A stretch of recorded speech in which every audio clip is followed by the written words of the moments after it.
we could double or triple the size of the business because of some channels that we're not really in.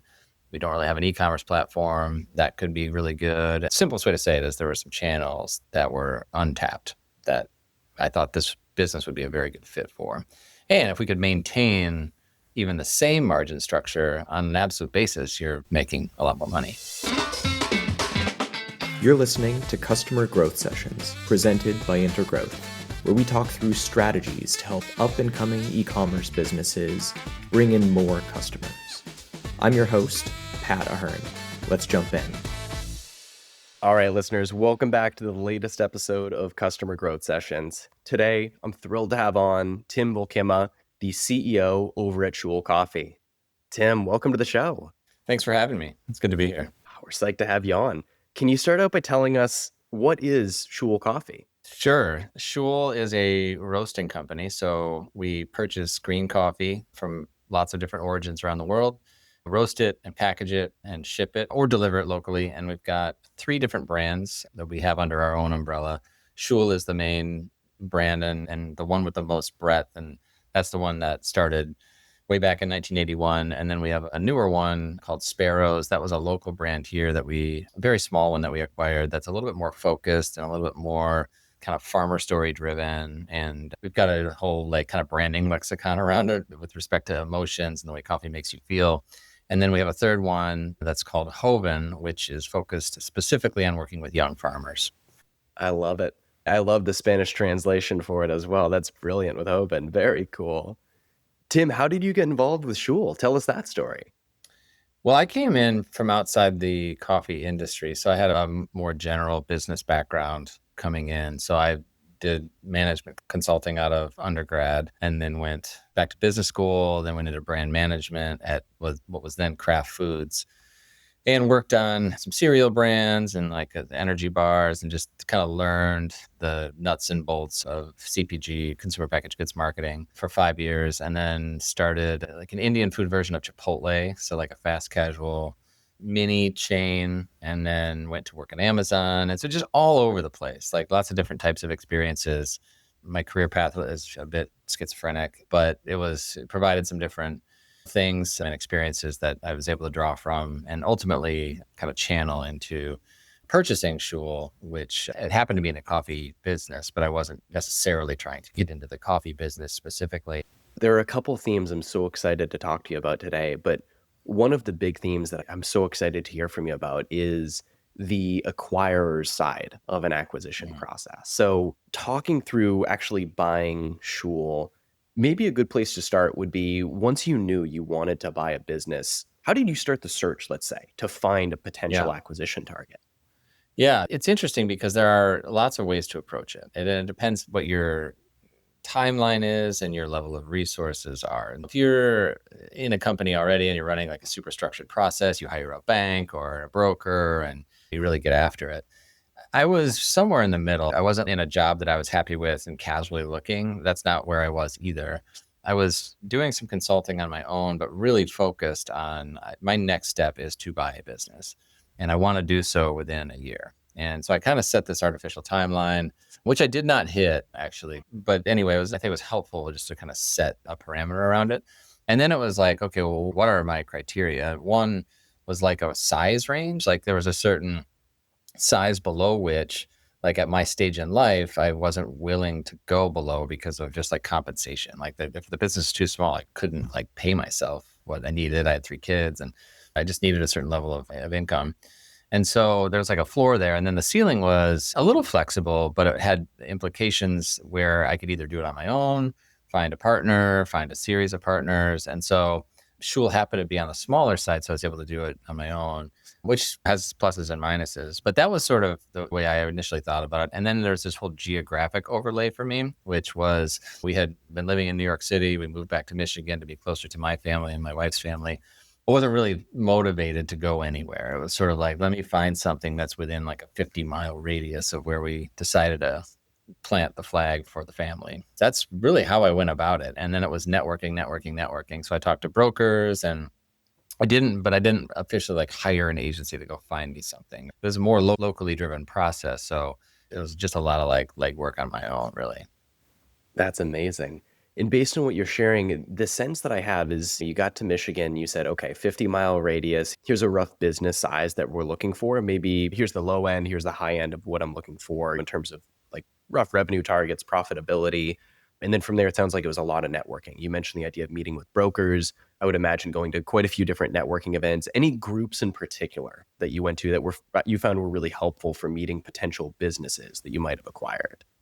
Yeah, I think there are a couple. I mean, one surprisingly for me was financial advisors. So they work with clients that are thinking about either selling their business or they're courting them so that when they do sell the business that they can manage their money. And so I found a couple of super helpful financial advisors that had some good leads. And then everybody says accountants and attorneys, but I didn't find that to be the case as much because they're keeping confidentiality as they should. And so that wasn't as fruitful. I'd say the other one, the brokers were very helpful because it's their business to get targets, to vet them, to sort of put a book together. And that was really how I got my initial reps in terms of looking at companies, is to get some decks from the brokers, go through them, figure out like generally what are we talking about here in terms of like the relationship between EBITDA and or earnings and valuation. And I understood those concepts because I went to business school, but I hadn't like kind of grappled with them in a real life way before. So it was good to get those reps. So I'm curious, once you found Schuil, you start talking to the founder, maybe what were some of the things, we'll ask this in two parts. One, what were some of the signals you saw in the business that were maybe potential red flags in your eyes that detracted, let's say, from the valuation or the amount you were willing to pay? And then on the inverse side, were there any factors that you saw at the business and you said, oh, I'm willing to pay a premium based on X, Y, and Z? Yeah, I would say I didn't think about it in terms of like a discount and premium as much as I thought, what is it worth to me? Like, what can I affect? What opportunities do I readily see? And what are they already doing well? And one of the things that maybe was a drawback for me was Schuil had a B2B side of the business and a B2C side of the business. The B2C side, they had a store. And ultimately, even if they sold to a grocery store, you're ultimately selling to a consumer. And I was just kind of sick of B2C at that point in my career. And I really wanted to find something that was a bit more B2B focused. So that was a initial like hesitation for me on that so much that it was essentially a consumer brand. And in retrospect, it's good that it was because that's where my experience was too. But just at the moment, emotionally, I was like, I just want to try to get away from that for a bit. So that gave me some pause. But then on the flip side, Schuil was a beloved local brand and, fortunately still is. But I thought like the packaging could use an update and the store could use an update. And there's some things that I saw that I just know how to update this in a way that I think would be effective in growing it. And most of that proved to be the case. We haven't hit all home runs by any stretch. But yeah, so there's a few things there that I was like, that there's probably a good opportunity here.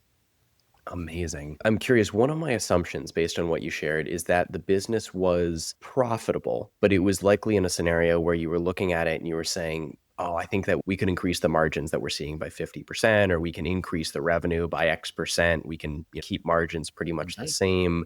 Am I correct in that assumption that you looked at it and you said, hey, this isn't really a cash flow play. I know that we can scale this business like crazy if we focus on pulling these particular levers. Yeah, it's more that. I mean, I thought they were running it pretty well. So like the nuts and bolts of like the business and purchasing materials and getting it into the bag and getting it out. I wasn't sure I could come in and make it a ton more efficient. Like that isn't really my core skill set. And I thought they were doing a good job there. It was more like with some effort, we could double or triple the size of the business because of some channels that we're not really in. We don't really have an e-commerce platform that could be really good. And so there was just some channel. I think the simplest way to say it is there were some channels that were untapped that I thought this business would be a very good fit for. And if we could maintain even the same margin structure on an absolute basis, you're making a lot more money. Let's talk a little about some of those untapped channels. So whether it was during the acquisition phase, whether it was post-acquisition, how did you go about auditing the business to maybe uncover, hey, here's 2 or 3 marketing channels that we haven't looked into, or hey, here's a handful of areas of the business that really aren't as efficient as they could be, and I know we can get way better value out of this or way greater return out of this? Yeah, I was like trying to figure out what those different sources of volume were for this particular business. So if you have like a regional coffee business, where can you sell? And it's like, okay, you can sell to schools and offices and churches and kind of local businesses, restaurants. You can sell to grocery stores. You can sell online. And so I just basically went through all the different channels. You can have cafes. And I was like, well, they're in like 2 of the 4. And so, but I see these other regional roasters having success in these other channels where Schuil is not in. And so it was really just that. And it's like, well, there's no reason that with the right messaging and kind of brand framework that you couldn't push into those channels in a successful way. So building upon that, let's say you were to advise maybe like an existing business owner who is saying, hey, I know we can be doing things better, but I don't really know where to start. Are there any questions maybe that you asked either yourself internally or you asked the founder of Schuil to help you uncover some of these big opportunities that you'd recommend these other business owners ask themselves? Yeah. I think ultimately, when you get down to valuing a business, the first place generally people go to is earnings. So it's like you could be a $20 million business or a $10 million business on the revenue line. But if you lost money last year and you made money this year, it becomes really hard to value the company. But if you have consistent and growing earnings over time, like that's really the core of how the valuation will work. And then there's things on the margin like, oh, we don't have an e-commerce business. As a new owner, you should. And then you can get the buyer thinking about that and maybe putting some of that value into the total, maybe. But ultimately, the most clear way and most certain way to grow the value of the company is to just consistently grow the absolute dollars on the bottom line, just because it's what it's how a bank would look at financing for it. And that's just how I've discovered the world. It's sorry to digress here for a second, but in school, you're talking about discounted cash flows and there's tons of ways to value these businesses. But I feel like the marketplace just says, at least with this smaller size of business, it's like, yep, what was your EBITDA? Adjust for these like 5 things and multiply by 4 or 3 or 5 or 6 or whatever. And that's the value. And so it was actually relatively straightforward. Amazon is the ultimate double-edged sword when it comes to generating sales. It's an incredible source of revenue for e-com brands, but become too successful and you risk Amazon creating the Amazon Basics version of your product and taking away all your sales. We see it happen all the time, and that's why we help businesses to build a second customer acquisition machine before they lose their Amazon sales. Interested in hearing more? Reach out to us at intergrowth.com/CGS to book a complimentary strategy session with our team. Once again, that's intergrowth.com/CGS. All right, back to the show. And it's funny you say that. So one of my best friends works in private equity, and he's joked over the years that he's been involved in a lot of acquisitions of smaller businesses, typically like less than 10 million in annual revenue.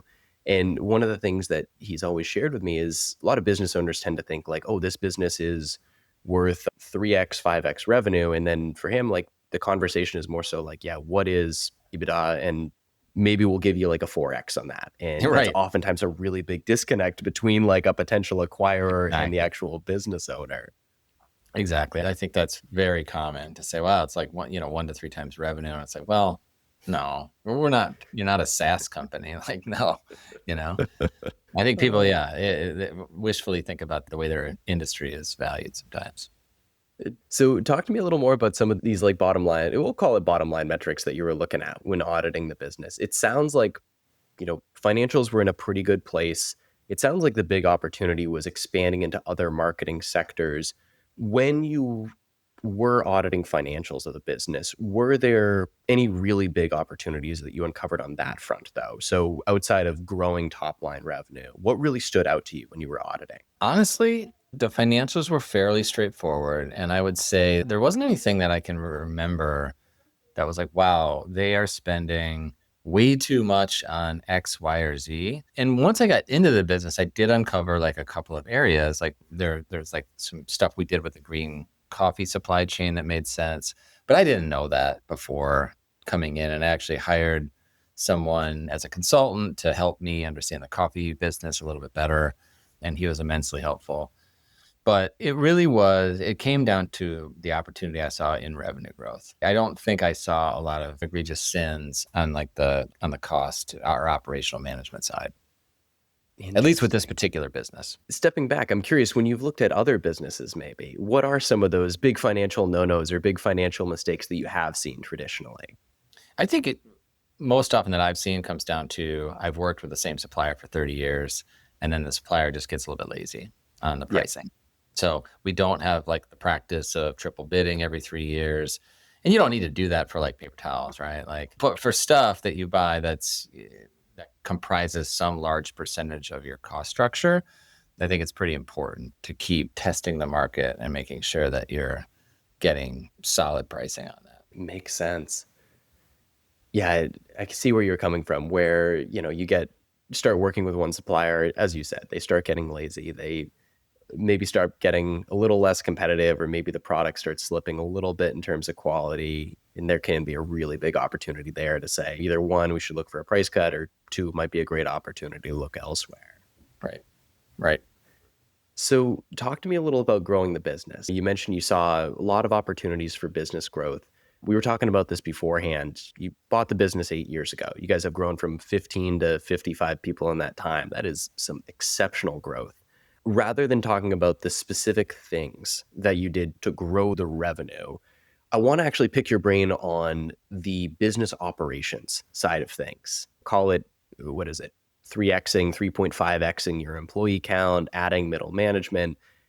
That's not an easy thing to manage. So first, are there any, call it like business frameworks that you worked with that you found were really helpful for you specifically? Yes. And so we started using EOS, which comes from that book Traction, probably 4+ years ago. So in the beginning, I came in and I was like, oh, we need some core values, because I had worked at Amazon, and Amazon's super like hardcore about these like 14 leadership principles. And so I kind of ported over some of that. And I was like, we need a language to talk about like what we care about as a company. So there are like some basic like tent poles that I just came in with from previous experience. But the problem was that, and we were so small at the time, that it was just like, I felt like I was this conductor a little bit, where I was like, here's where the orchestra is going to go. And like, you play this instrument, you play this over here. And I wasn't like very disciplined about communicating to everyone what I was thinking. So everybody's just sort of waiting for me to decide what I wanted to do. And then I would sort of like give directions out. And that just isn't a good way to ultimately scale or manage or like empower a team. And so EOS has been a really great framework for us to put together the accountability chart to say, okay, Tim, you can sit in this like CEO box up here, but like I have like an integrator, as EOS would call it, or like kind of like a COO, and then the leadership team reports to that person.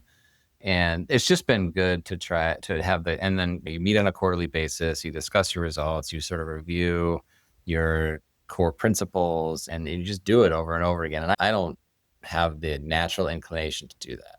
Like I'm sort of like, I tell you, and then we talked about it, we're good.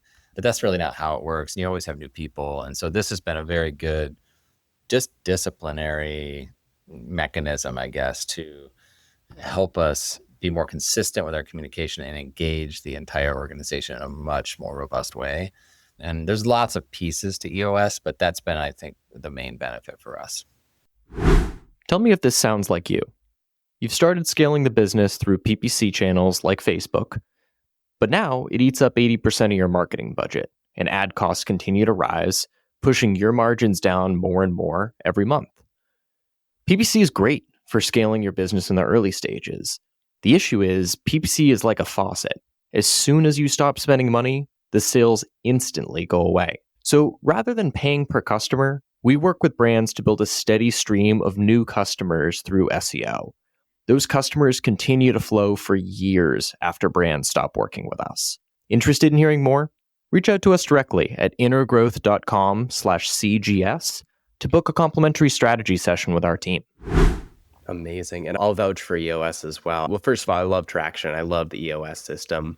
Listeners, check out the show notes. Gino Wickman is the author. Phenomenal book. Highly recommend it as a great just business operating framework. Within that, Tim, I'm curious about your implementer. First, how did you find them? Was it an internal hire that leveled up in their role? Was it an outside hire that you brought in? Well, I think let's make a distinction here between implementer and integrator. So the integrator is like an internal person. And yes, that person was elevated from his role as head of coffee, like purchasing green coffee, leading the roasting team to this position, and operates as an external title, like more like a COO. We had an implementer, which I also highly recommend, which is like totally outside person, like EOS guru. And they like do these sessions to teach you the tools and like this basically make you feel guilty if you're not living up to the standards of the implementation process. So I talked to a lot of people who self-implement EOS. And it's not that it can't be done. I just don't think it could be done here by me. And so I'm very glad we had an implementer, and they are expensive, but they were totally worth it in my opinion. So that's the other thing I'd say about EOS is if you're going to do it, just do it. Like hire the implementer, whoever that might be. And our accounting firm was doing EOS and kept suggesting that it could be a good fit for us. And then we just used their implementer. That's how we found ours. That's amazing. Yeah, and thank you. That's spot on. I did get the terms mixed up there. Yeah, so if I remember correctly, implementer is more so like the business coach who oversees everything. Integrator would be more so that COO. Yeah, exactly. Absolutely. That's exciting. Let's say maybe outside of the EOS framework, were there any other, I guess I would say like parameters, or I guess I would broadly say just outside resources that you found really helpful in scaling up the team so successfully? I don't know about outside resources in terms of scaling up the team, but we have selectively used like outside people for expertise. I certainly I can't afford or don't want to have in-house. So for example, we've grown our e-commerce business a lot. And part of that has been through customer acquisition on Meta's platform, on Google. And we're just not big enough to have someone just doing that in-house, like sitting on the back end of Meta, like changing bids and changing budgets. And it's not a full-time job for us. And so it was just really good for us to be able to find someone who focuses on that, who can fractionally do that for us. And so we've been trying to stay aware of like where that breaking point is and where you might want to bring something like that in-house. At what stage in your scaling does that start to make sense? But that's more where we've used outside resources, but less so I'd say in like the deliberate growth of like the organization or figuring out like the accountability chart or org chart. I'll second that. Granted, a little biased here as an agency owner, but I'm a really big proponent of start out when you're rolling out these services, hire an outside firm that's going to manage it for you. They're probably going to cost half, maybe 2/3 of what a full-time employee does, and they're going to do it exceptionally well. And then as you grow, it can oftentimes make sense to bring in that full-time hire, but having a full-time person run Meta ads for you, that's probably going to be a way bigger expense than hiring an agency that's going to be able to manage your budget profitably, and ultimately it's going to report to you on progress. Yeah, absolutely. And listeners, Pat did not pay me to say that. Tim's going to share his referral code link for signing up for Intergrowth for me. Exactly. Oh, man. So let's say outside of EOS, if you could talk to yourself, maybe let's say like the day that the acquisition goes through. So, we're looking at 8 years ago, let's say. Mm-hmm. What advice would you give to your younger self about how to do things more effectively in scaling up the business? Yes. I am a little bit budget conscious, I would say, overly so when it comes to hiring like high level talent. So I think it took me too long. It did take me too long to hire like a higher end ops person, for example. Like that's not my strength.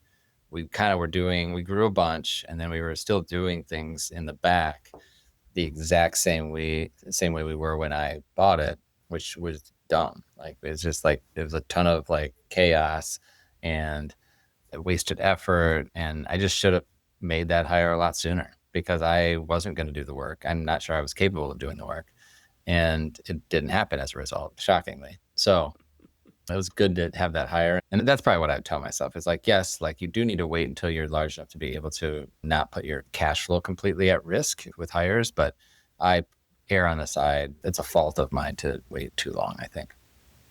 Oh, definitely. Well, and I think it's a common entrepreneurial trait to say, oh, I can figure out how to do these things on my own. I can hire some people that are going to help out. But yeah, exactly as you said, as you level up the business, you do reach a point where sometimes it makes sense to pay that huge premium for that person who is exceptional at what they do, that can own the process and take things from there.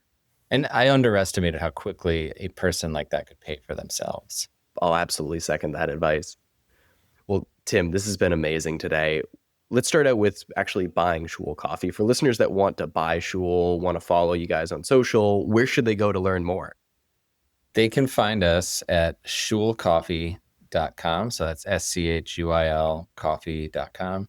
Sparrows is at brewsparrows.com. And then Hoven is at Hoven Coffee, JOVEN coffee.com. So any of those three sites, you can find our products. We're at grocery stores as well, but that's more like a Michigan thing. So you've got Michigan listeners. We're at many, many stores throughout the state. Amazing. For listeners that want to hear your latest insights, are you posting online? Do you have a newsletter that they can sign up for? You mean like business style insights, or just like our newsletter for like Schuil Coffee, for example? Yeah, let's say the people that are listening to this that are saying, wow, Tim grew the business from 15 to 55 people in just a handful of years. Like, I want to hear more about what he's doing. Are you posting about that anywhere? Not really. You could probably advise me on how to do a better job at that. No, I'm not. So I do podcasts like this from time to time on a reactive basis, but no, I'm really not sort of proactively out there talking about it. Not a problem. Well, listeners, we'll share the links in the show notes to all the different coffee brands associated with Schuil. Definitely buy their products, follow them on social. Once again, listeners, Tim Volkema, the CEO over at Schuil Coffee. Tim, thank you for coming on today. Well, thanks for having me. It was really fun. Thanks for tuning in to Customer Growth Sessions. If you found it helpful, subscribe and give us a review. It helps us to grow the show. Looking for more SEO guidance on how to grow your business? Contact us at intergrowth.com/estimator or email me directly. You can reach me at pat@intergrowth.com. That's all for today. We'll see you again soon.